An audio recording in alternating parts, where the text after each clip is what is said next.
pa po kami dito nakaantapay, nagdadasal na sa awa naman ng Diyos, parang pinakita nila kami na pinigil nila yung demolition. Opo, pansamantala. Opo, pwede bang magkwento?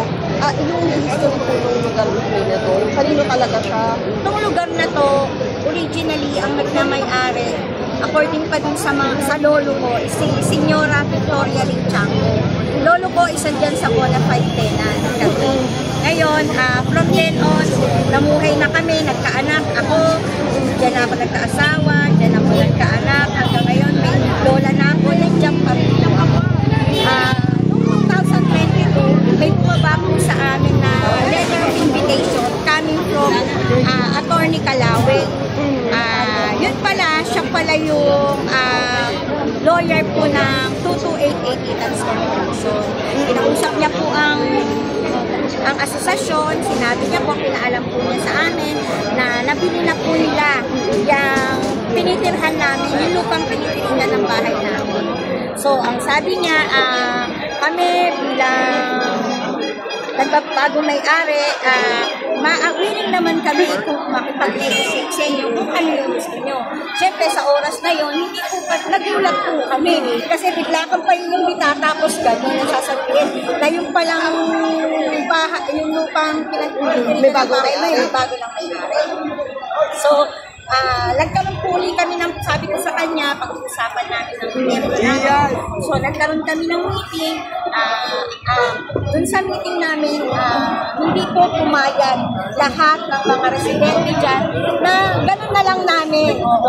Kasi hindi namin pinag-uusapan dyan yung halaga. Yung pinag-uusapan namin dyan, yung buhay namin, kasi nandyan na po kami. Parang pag inalis mo kami dyan, alisan mo na rin kami ng buhay. Dyan yung paaralan, dyan lahat.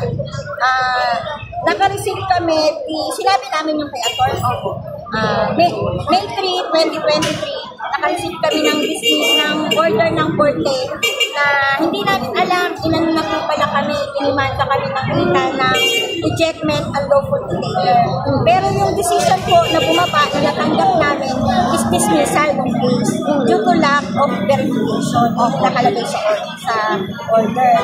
Ngayon, after na ma-receive namin yan, may kasunod po kaming na-receive sa MEPC 24 naman. Dismissal din ng case, nag-file din po sila ng same case, ejectment. Ang reason naman po ng dismissal is lack of jurisdiction. So, kasi kami, syempre, simpleng mamamayan, hindi po namin alam yan recently, nalaman po namin na wala silang jurisdiction talaga sa case. Ever since.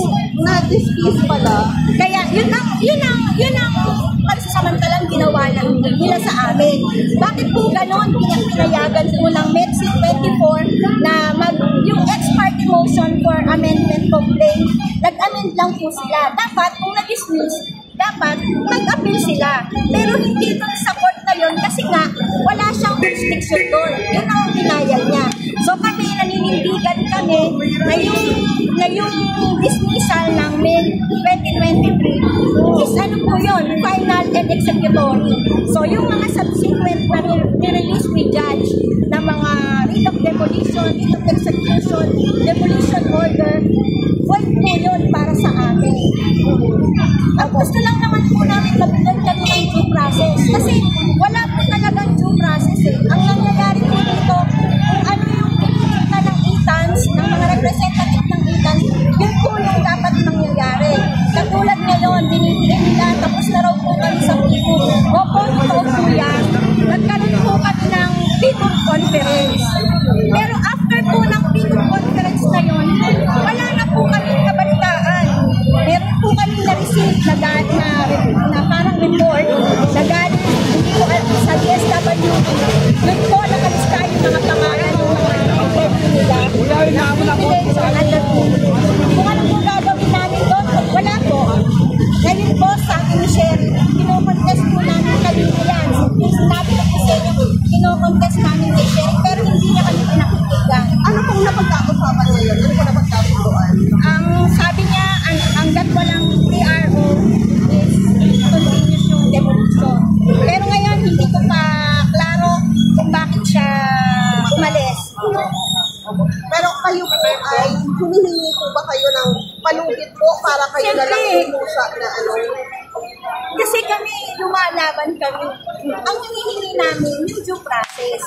Eh, hindi pa naman sinasagot ni Judge sa NetSeat 24. Bakit ganun? Bakit siya ang nag-release ng mga restricted order of demolition? Nag-file kayo, ma'am. Ngayon, nag-file kami, nag-pay kami ng PRO. Talagang kapos lang kami sa oras. Opo. Kasi last week nyo lang daw nalaman na ngayon yung demolition. Nalaman lang po namin, aksidente, nakakuha po kami ng memo from PNP na kaya po sila nagpunta dyan last May 19, Monday, para sa actual na sukat, sukat sila. Ang dami rin dalang pulis. Yung pala, ang sabi nila, magsusukat lang pala sila. Pero, nung nakakuha kami ng memo from police, PNP police, nakita namin na schedule na humingi na po pala sila ng assistance para sa Anong plano natin ngayon, ma'am? ngayon po, best effort po kami. Talagang susundan namin kung ano po yung dinidikta ng batas, kung paano kami namanaman ng batas sa legal na paraan. Ngayon, pag dumating po kami sa dulo, kung ano po talaga yung patas na desisyon sa amin ng korte, hindi, ano naman kami? Feeling naman. Feeling naman po kami. Ang sa amin, ine-exert po namin ang lahat ng karapatan namin kasi hindi po kami masisisi. Oo nga po, sabi nga po nila, dito ba, hindi namin pag-aaral yan. Pero kami na po yung nagyaman yan. Kami naman, alam namin yung extent ng karapatan namin. Gusto lang po namin na-exhaust po by all legal means. Ma'am, pangalan po nila ngayon. Ruby de la Cruz